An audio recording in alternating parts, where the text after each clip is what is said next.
Halo rekan-rekanku sahabat petani Flores Timur. Kali ini saya sedang berada di lokasi Konga, Kecamatan Titihena untuk mengadakan suatu kegiatan sosialisasi kepada petani tentang PPDPI. Untuk itu ikuti kegiatan kami ini sampai selesai. Sisa juga banyak-banyak.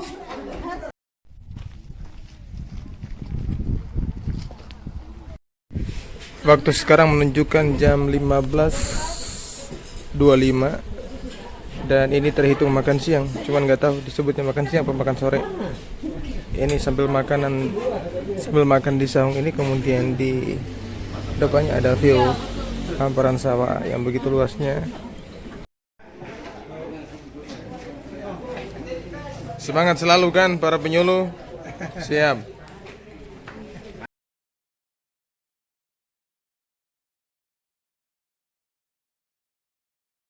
Ini Kepala BPP Konga, Kecamatan Titihena. Semoga diberikan kesehatan, semoga diberikan ketabahan untuk membuat petani di sini semakin berjaya. Oke Pak, mantap. Oh ya, kemudian begini. Ada satu hal yang saya ingin sahabat-sahabat sekalian tahu, bahwa untuk Kabupaten Flores Timur, ngomong tentang masalah padi sawah, maka tempat di sini di Titihena di Konga menyumbang areal luas tanam yang paling besar di Flores Timur, sehingga tempat ini sangat diandalkan untuk jadi lumbung berasnya Flores Timur. Ini baru yang tampak di depan kantor BPP-nya. Ini kantor BPP-nya, kantor BPP Konga. Kalau yang di sebelah depan kami, kemudian yang sebelah kanan kami masih sangat luas. Dan sepertinya tampak masih ada juga lahan yang belum digarap untuk musim ini, mungkin karena kendala air atau lain sebagainya. Rata-rata yang bekerja di sektor pertanian untuk Flores Timur, bahkan itu untuk Indonesia sekalipun, adalah orang-orang usianya sudah lanjut. Lagian mereka juga berpendidikannya itu paling sebatas SD SMP. Untuk itu teman-teman yang lainnya, teman-teman muda yang ingin berkompetensi di bidang pertanian dengan cara budidaya yang lebih keren lagi, kenapa tidak? Tidak selamanya petani itu udik, tidak selamanya petani itu kuno. Ada banyak-banyak terobosan, banyak-banyak inovasi yang akan kita dapatkan ketika kita masuk ke dunia pertanian.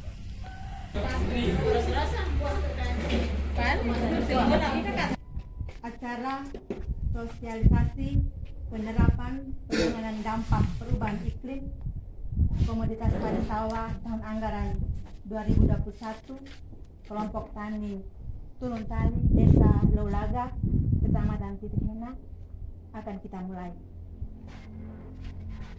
Assalamualaikum warahmatullahi wabarakatuh. Salam sejahtera, salam hormat kita semua. Yang terhormat Kepala Dinas Pertanian Tanaman Pangan Provinsi Nusa Tenggara Timur, karena ini pejabat yang mewakili teamwork dari Balai Proteksi Tanaman Pangan, Hortikultura dan Perkebunan Provinsi Nusa Tenggara Timur. Kata saya berdoa sesuai keyakinan saya Katolik. Dalam nama Bapa dan Putra dan Roh Kudus. Amin. Allah Bapa di surga, puji, syukur, terima kasih kami haturkan kehadiran. Sebelum saya menyampaikan beberapa pokok pikiran, terdahulunya saya menyampaikan permohonan maaf dari Pak Kepala Dinas, karena awalnya waktu CPCL awal oleh Pak Ferdi almarhum, kegiatan ini sebenarnya di Loto Adonara Timur. Namun dalam perjalanan setelah disuguhkan RUKK-nya, mereka mengundurkan diri. Dan secepat itu juga saya koordinasi dengan Pak Kepala BPP Konga dan ditunjuklah kelompok tani. Terima kasih Pak Ketua bisa tanggapi cepat sehingga waktu itu 2-3 hari ya kita bisa selesaikan, sehingga administrasi dan pemberkasan bisa berjalan dengan baik. rencana tindak lanjut RTL. Jadi dari hasil itu kan nanti kan ada minggu ini kegiatannya seperti apa, kan itu bisa disimpulkan pada akhirnya itu oh kalau ini ada seperti ini, mungkin hambanya seperti ini, kan bisa dari berdasarkan kegiatan itu rencana tindak lanjutnya pada MT berikutnya itu seperti apa dengan atas dasar kegiatan atau kejadian pada MT sebelumnya. Itu mirip kegiatan SLPHT. Kalau mungkin pernah di sini SLPHT pernah. Ya. Kalau sudah pernah SLPHT ini sudah tahu itu ya. Itu SLPHT PPTB juga ada seperti itu. Jadi dalam RTL itu atau di SLPHT kan jelas ya syukur, tapi mungkin ada yang belum jelas, ditanyakan saja. ditanyakan aja. Tanya saja. Mumpung masih di sini. Apa Pak? Dalam arti maksud saya begini, tim teknis dalam pengerjaan. Apakah dari Dinas Pertanian Kabupaten Flores Timur ada mungkin yang bisa mengerjakan itu, ataukah percayakan kami kelompok untuk mencari di luar? Ini saya mau tanyakan. Yang sampai sesama kita di sini mungkin ada dengar informasi bahwa ada di tempat ini. Kalau tim teknisnya paling kurang kami ini tidak bisa semua Pak, sebagai anggota kelompok tani untuk mengerjakan. Jadi begini Bapak, penjelasan di sumur pantai ini menurut saya itu sumur bor itu Pak. Iya, sumur bor, tapi sumur bor yang dangkal, bukan sumur bor yang sampai ratusan meter enggak. Kembali 5 meter sudah.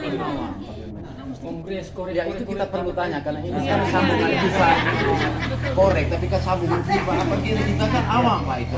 Kalau itu bisa cari tenaga di luar. Jadi kalaupun seandainya Sewa orang, ya? sewa orang. Itu yang Jadi saya maksud. seandainya di dalam anggota itu ada yang bisa, ya silakan aja. Kalaupun nggak ada ya cari orang, kan kita juga ada untuk dana untuk pembuatan itu. Disediakan dana untuk pembuatan itu kan. Baik, terima kasih Pak. Jadi saya perlu tanya Pak, karena di sini belum pernah kami alami hal. Ya, itu kalau sumur pantai itu sumur yang sumur bor, tapi sumur bor dangkal, bukan sumur bor yang sampai itu. Baik, saya tambah ya. Baik. Selamat sore. Semangat sore. Kita ini istilahnya pendidikan orang tua itu yang ketawa, yang ini. Dan prinsipnya begini, sumur itu ada 3 jenis sumur yang berdasarkan pedoman yang mereka pakai. Ada sumur tanah dalam, ada sumur tanah menengah, ada sumur tanah dangkal. Untuk tanah dangkal ini, dia punya kedalaman itu paling tinggi 30 atau 30 ke bawah, 30 meter. Kalau kita gali 2 meter, sudah 1 unit itu. Makanya galinya pakai manual saja. Kalau pakai istilahnya pakai mesin atau alat itu, 1 meter itu dengan 1.500.000. Tadi dipersyaratkan 5 titik. Artinya 5 ini. Nah, dalam pelaksanaannya itu pasti ada pompa. Pompa itu juga pompa kecil. Pompa yang Honda itu. Dan pompa itu mungkin 1 unit saja, bisa dipindah-pindahkan. Tidak bisa 5 titik, 5 unit. Nah, itu uang berapa? Iya benar. Nah, itu kita harus samakan itu dulu ya. Sedangkan ada dia punya jaringan distribusinya itu ada selangnya, ada soketnya, macam-macam ini. Nanti kalau saya tidak mungkin teman-teman di PAM juga pasti ada adik kakak yang bisa ini. Dan kalau tidak minta konsultasi di Pak Bidang Prasarana Pak Polistena. Mereka tahu itu. Nah, yang penting prinsipnya bahwa anggaran berapa tadi? 46 juta ini 710 tadi kita habiskan.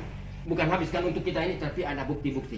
Keuangan tadi yang kalau memang kita beli sumur, kita bikin sumur, kita beli pompa, terus kalau ada uang sisa, apa bisa kita bagi-bagikan? Kita masih pinjam di apa itu maksudnya? Atau apa kita masih habis Pak? Belanja kan? Kalau memang kita sudah belanja semua terus ada masih sisa ada uang Pak. Nanti kita bikin kontasi ya. Gereja aku tuturin Natal apa? Sudah. Iya begitu Pak. Kalau untuk dibagi-bagi itu jelas tidak mungkin, karena itu berupa bantuan pemerintah. Tapi kalau dibelikan barang yang untuk bisa dimanfaatkan oleh kelompok tani, misalnya untuk beli pompa air lagi, misalnya untuk untuk tambah selang air lagi, itu malah bisa. Tapi kalau dibagi untuk itu bisa tidak bisa. Terus ini apa? Tadi sudah dijelaskan bahwa dana ini diperuntukkan untuk dari sumur dengan pengadaan pompa airnya. Jadi kalau dari saya uang kalaupun ada yang lebih, berarti kita lanjutkan dengan bahwa ketika kita sudah adakan sumur, adakan pompa, terus kita mau buat apa?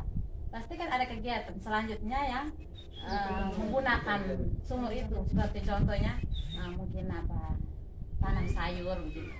Jadi yang menjadi pertanyaan saya di sini, ketika itu sayur ataupun segala satu kegiatan yang menghasilkan uang lagi, nah apakah uangnya itu kami kembangkan lagi di dalam kelompok atau dibagaimanakan? Mungkin hanya itu saja. Terima kasih, saya kembalikan. Ya. Jadi intinya uang yang diberikan ke kelompok tani lewat bantuan pemerintah itu tetap harus diberikan berupa wujud barang. Nggak tahu itu barangnya nanti seandainya pompanya itu hanya satu, masih ada uang sisa beli pompa tambah lagi. Kenapa lagi kan itu ada apa namanya 5 titik. 5 titik kan mungkin bisa beli 5 pompa juga nggak masalah. Mungkin ada tambah apa selangnya. Jadi kalau karena ini untuk kegiatan tanaman pangan, ya kita arahkan untuk tanaman pangan. Gitu Ibu.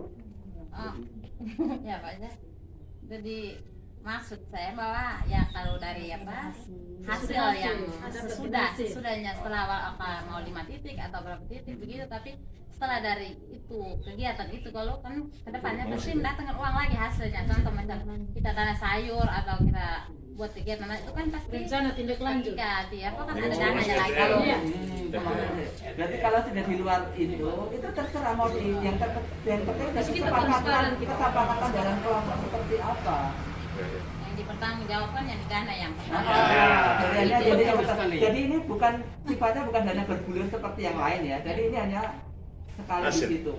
Berarti kalau setelah punya hasil minta maaf Bapak untuk kelompok terus begitu. Itu yang kami minta. Jadi bukan seperti kalau yang lain kan ada bantuan nanti bergulir ke kelompok lain, ini enggak. Jadi kalau jadi kelompok ini mau dimanfaatkan semaksimal mungkin, yang intinya itu untuk meningkatkan kualitas kuantitas hasil yang ada di kelompok tani. Intinya seperti itu. Mungkin ada teman penyuluh mau. Silakan. Mana?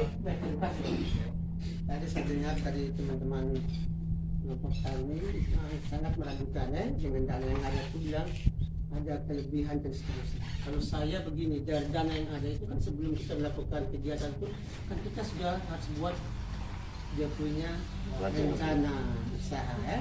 Jadi pasti uang itu akan pas, tidak akan lebih tidak ada. Kita kerja dulu. Kan kita buat perencanaan tuh.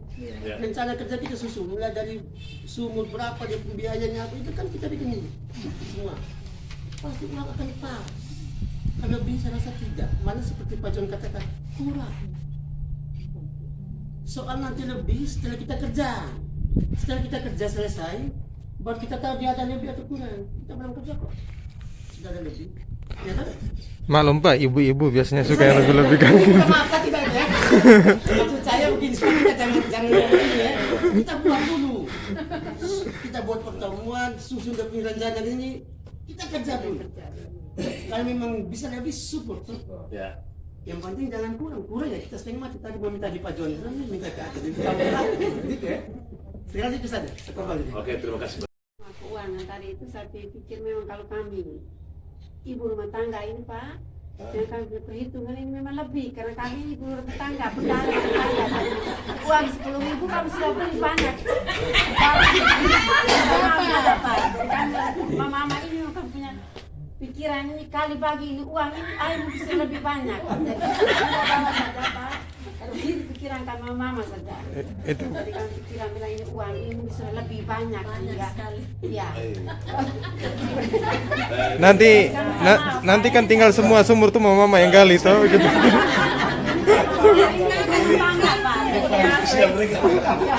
Biasa itu. Biasa ya? Mau mama biasa ya? Iya. Kegiatan ini juga mungkin saya cerita sedikit bahwa ini juga baru untuk saya sebenarnya, karena sejak bergabung di proteksi beberapa tahun lalu ini pertama kali saya turun ke kegiatan PPDPI seperti ini.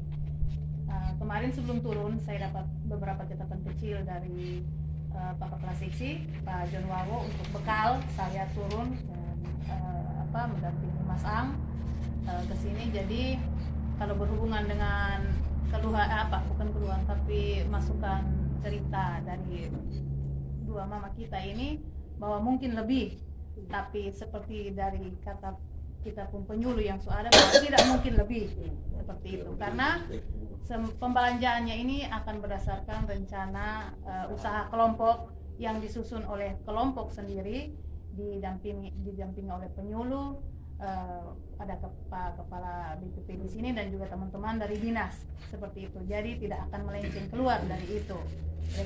Ini sosok Bapak Cornelius, dia sebagai ketua kelompok di kelompok Turun Tali Konga.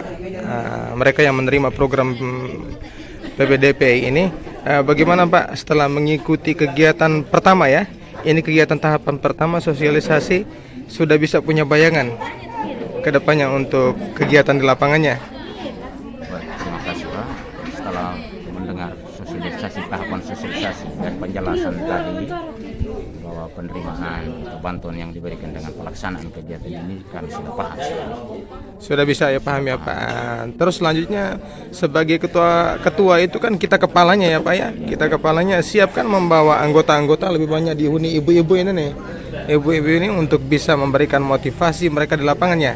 Siap ya jadi kepalanya kan ya di lapangan. Siap ya. Oke Pak, semangat selalu ya. Jadi bantuan ini diberikan ke Flores Timur untuk baru tahun kali ini.